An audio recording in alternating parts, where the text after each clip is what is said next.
This is 7 News, the voice of the coast. Tonight, a prison guard learns his fate 4.5 years after shooting an escaped prisoner in Lismore. Why fire-affected farmers are being encouraged to register all their damage. I'm Daniel Gibson. Later on this news hour, Christmas deliveries, they're under threat as cyber criminals target our ports. And a manhunt underway after a truck roll while the driver made a run for it. 7 News begins now. Good evening. We begin tonight with breaking news from Sydney. A prison guard has been found not guilty of murder after shooting a prisoner who was fleeing from Lismore Base Hospital.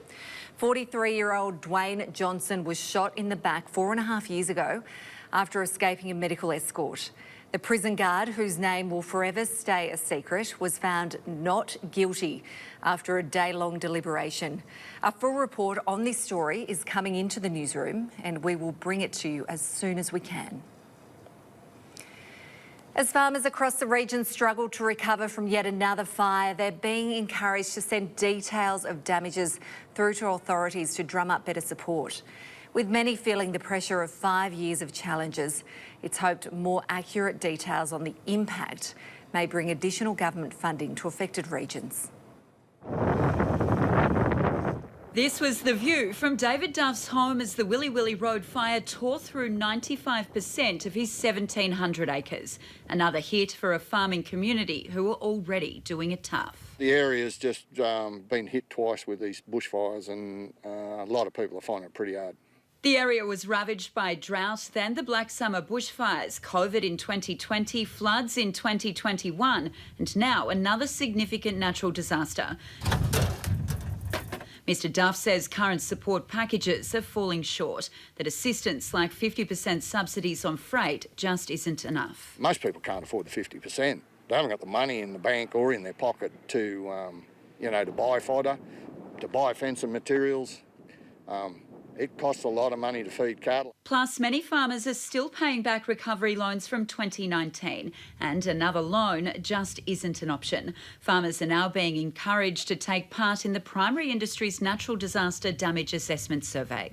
The information provided as part of the damage assessment survey will be vital in letting authorities know the scale and scope of these natural disasters, so hopefully more resources can be directed to affected regions. Unless we use that vehicle to let them know and inform them, then the message just doesn't get through. And what most affected farmers need at the moment is better financial support. Why is it that to be a farmer you've got to go off farm to get another job to support the farm? This farming gig, if you're into it, it's a full-time job. I got enough work here for 10 men, not enough pay for one. Samantha Crowe, 7 News. It's been a dry couple of months along the coast with cattle prices dropping and crops withering. While it may not be the driest they've ever seen, farmers say the financial pressures are the worst that have been felt in nearly a century. Hannah Hardup joins us live now. And Hannah, how dire is the situation? Maddie, there's been a 60% decrease in cattle prices since this time last year, and produce growers are worried about losing this year's crops, affecting their financial futures. A recent showering of rain brought patches of green to a very dry mid-North Coast. But it'll take a lot more than just rain to get farmers out of trouble. Farmers are having lots of problems with the commodity we buy in. We're not getting paid enough with go out. That is a major problem today. Cattle prices are down and feed is in short supply. And the horticulture industry is facing the same types of pressures. We're not getting much more for oranges now we did years ago. And we just have had to bear that. We've had to swallow that and try and keep going. While prices remain the biggest impact, the conditions themselves are causing just as much stress. Doraville certified organic farm has had to irrigate their orchards this year in an effort to keep crops alive. If they don't have the water, they start withering and then they can't sort of reproduce when they're putting on, especially when they're blooming with the flowers. I don't know how farmers can keep going at this rate. In the last few weeks, drought conditions have spread across 54% of New South Wales. While the recent rain has brought some reprieve, farmers are still concerned about the summer season ahead. be pretty sad to see a whole crop getting lost, and that reflects upon the next year's income. Hannah Hartup, 7 News. A 32-year-old man has been formally denied bail after being charged with murder following a police operation on the Mid-North Coast. Police allege 32-year-old Tyrone Russell travelled from Victoria with another 2 men.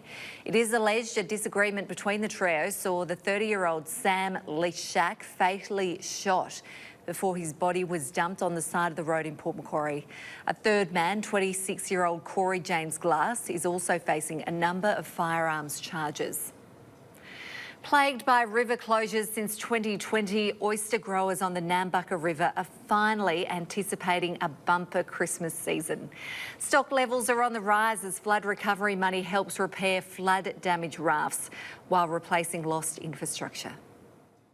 The sun is finally shining on the oyster growing industry in the Nambucca Valley. No sewage, nothing, so yeah, it's improving. We are very happy with that. An extended dry spell offering a well-earned reprieve from years of flood damage and river closures. The demand out there is very strong. I believe there's a few issues in other rivers, which is going to make a bit of a shortfall. An outdated council sewage system repeatedly overflowing in heavy rain, contaminating the Nambucca River. When we got spills, yeah, the pumping stations would blow out because they'd end up going from 100% capacity to 700% capacity. Causing repeated 21-day shutdowns, closing the river to oyster growers for 250 days in one financial year. Nambucca Valley Council repairing cracked and damaged pipes and rerouting stormwater. If there was a few major businesses that had roofs plumbed into the sewer lines, I think they've been corrected. After years of living off savings and loans to stay afloat, oyster growers have been granted a lifeline, using flood money to repair damaged rafts and equipment, now heading full throttle towards the lucrative summer season. We are very busy and the growths were good, the condition is good, so cross finger the weather will be okay. I believe the rainfall's probably increased the algae in the river, and yeah, it's looking good for good fat creamy oysters over Christmas. Liz Penny, 7 News. The Northern Rivers is one of 3 regions around New South Wales set to receive a fleet of new flood rescue boats. The State Emergency Service will have their equipment bolstered by more than 50 inflatable rafts. While it is unknown when the boats will arrive in Lismore, Mayor Steve Krieg welcomed the news. It's pointless living through these natural disasters if you're not going to learn from it and get better from it and improve from it. And this is one way that the state government is making our volunteer organisations better prepared and better equipped. The total cost of the equipment upgrades is about $25 million. The Central West and the Hawkesbury regions will also receive new boats. The state's first Parkinson's assistance dog has been awarded to a Coffs Harbour resident. The specially trained Labradoodle is a godsend for his new owner, boosting his confidence and his independence.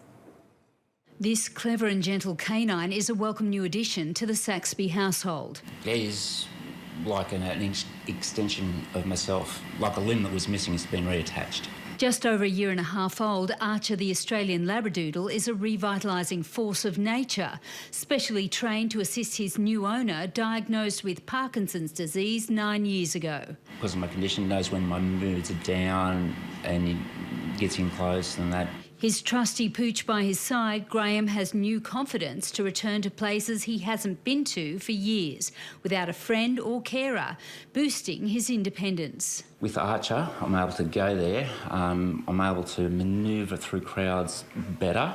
I have more space available. One debilitating aspect to Parkinson's is it causes Graham to freeze on the spot, sometimes for several minutes. His attentive new companion able to help him break his cycle on command. Makes me start stepping again automatically instead of me trying to think about it and trying to do it myself. Archer has also extended Graham's working life as a swim instructor, vastly improving his quality of life and reducing the strain on the disability support system. So I wouldn't have to be booking people through the NDIS to come and help support me going places.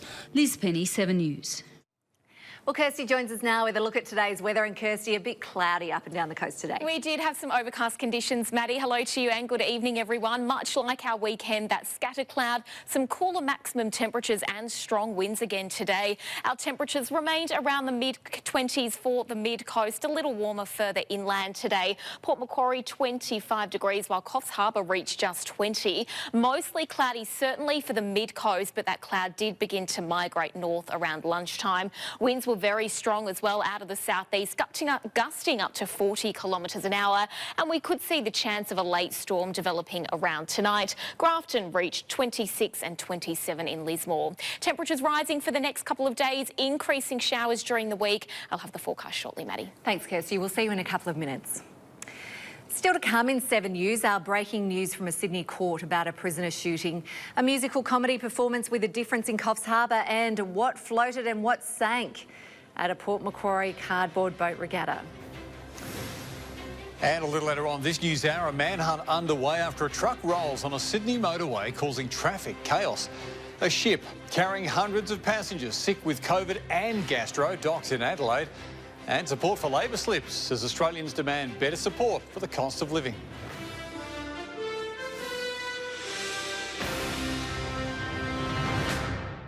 Welcome back. Returning now to our top story, and a prison guard has been found not guilty of murder after shooting a prisoner who was fleeing from Lismore Base Hospital.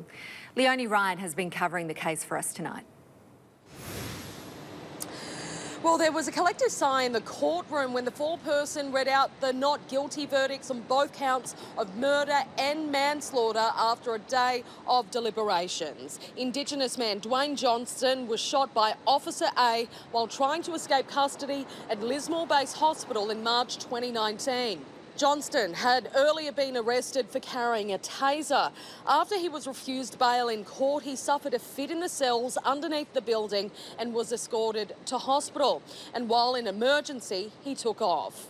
Johnston was wearing leg restraints and had cuffs on his wrists. Security video was played during this trial, which showed the offender running across the road toward a doctor's clinic, which was closed. The officer had always maintained he was trying to protect the community when he fired the shots. Prison officers perform an extraordinarily difficult and dangerous job. Every day they have to go out into the community and serve and protect the communities. Emotions were high after the verdicts were read out. Johnston's mother disappointed but accepting of the jury's decision. All over and done with, and obviously justice is served. But it isn't yet over for Officer A. He's yet to face a coronial inquest into Dwayne Johnston's death. The coroner will look into the actions of officers' behaviour that day. Thanks, Leonie. Leonie Ryan reporting there for us tonight. Schools from across the region have raced their way to boat-building success in the Rotary Cardboard Regatta. Teams competed in a $500 prize pool, with the categories judged and sponsored by manufacturers Burden Marine. Off and racing in the annual Rotary Cardboard Boat Regatta. Schools from across the region have designed, built and raced their own cardboard boats. It was Port Macquarie's Nature School that took the overall win in their vessel, Houseboat. The other boats were like paddling out of time and we were paddling in sync, so I think that just gave us the extra advantage. The regatta is organised by Rotary Port Macquarie West and included accolades for most creative design, most team character, winner overall and most epic fail. 14 seaworthy vessels took part in the event. Boats were created by 5 different schools. The whole point of being able to make the boat, test the boat and then put it into the water is what education is all about. It's actually putting hands on. Students first had to come up with their designs. We modelled the boat off the design of a tinny. Then they built the vessels themselves, not an easy task when working with cardboard and water. We had the fibres going this direction and this direction, and we piled them on top so that it would almost create that waterproof layer. Even navigation had an element of research surrounding the wind, tides and the river. We were approaching the buoy from the left side so that we would go with the tides to give us a bit more of an advantage. It was fantastic to see them collaborating on the project, working together and bringing all different skill sets to the final product. Hands-on learning, that's a whole lot of fun. It was awesome. We really enjoyed doing the race with the boat. Yeah, it was a lot of fun. Samantha Crowe, 7 News. A forgotten genius behind the secret to atomic power is the surprising subject of a musical comedy. Coffs Harbour Musical Comedy is performing Atomic, the thrilling new rock musical. It focuses on the man who tried to stop the bombs after earlier cracking the code to making the reaction. It's a test of ethics, loyalty and love in the midst of scientific struggle. The music is stirring, funny at times, but always beautiful, and the harmonies are just gorgeous.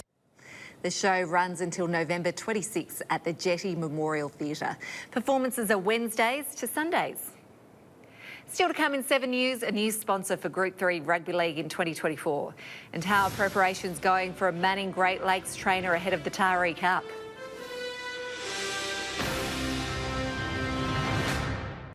Local horse Strobing will fly the flag for the locals at this weekend's Taree Cup.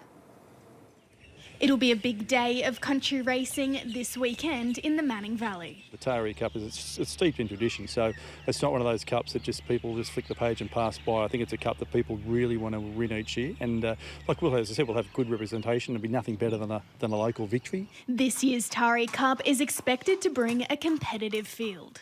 Trainer Tony Ball is hoping for a local win.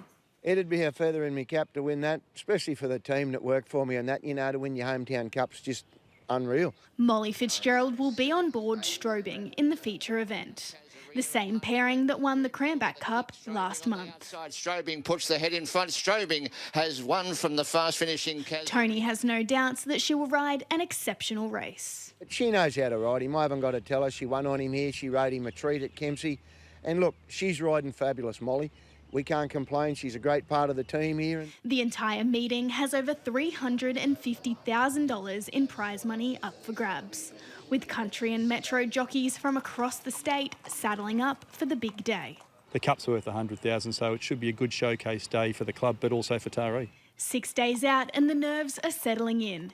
Training hard, they're keeping their eyes on the prize. Yeah, well, you can't let the nerves get the better of you. You just got to stay calm and do what you got to do. We sort of, every morning we get up, we work him, we look after him. He'll be out in a minute. We'll just poke along. Hannah Hartup, 7 News.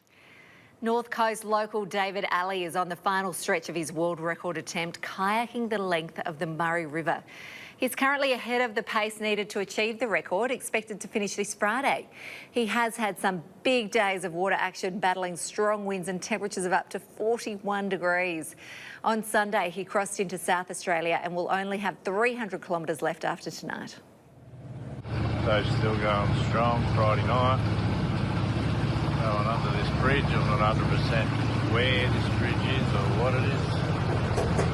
The highway to some description, which way I don't know. Exhaustion is kicking in, but Dave and the team are still going strong. They'll need to reach Goolwa by 10:05 on November 17 to secure the record. Group 3 Rugby League will have a new major sponsor for the 2024 season. Wingham Services Club has been replaced by Club Old Bar Club West as the official naming rights holder for next year's competition. It ends Wingham Services Club's 19-year involvement. The sponsorship will be for 1 year, with the Club Old Bar logo to appear on every club's jersey. Old Bar Beach defeated Port Macquarie Sharks in this year's first grade decider. They'll look to defend their crown in 2024. Still to come in 7 News, Kirsty has your local weather forecast. Don't go anywhere.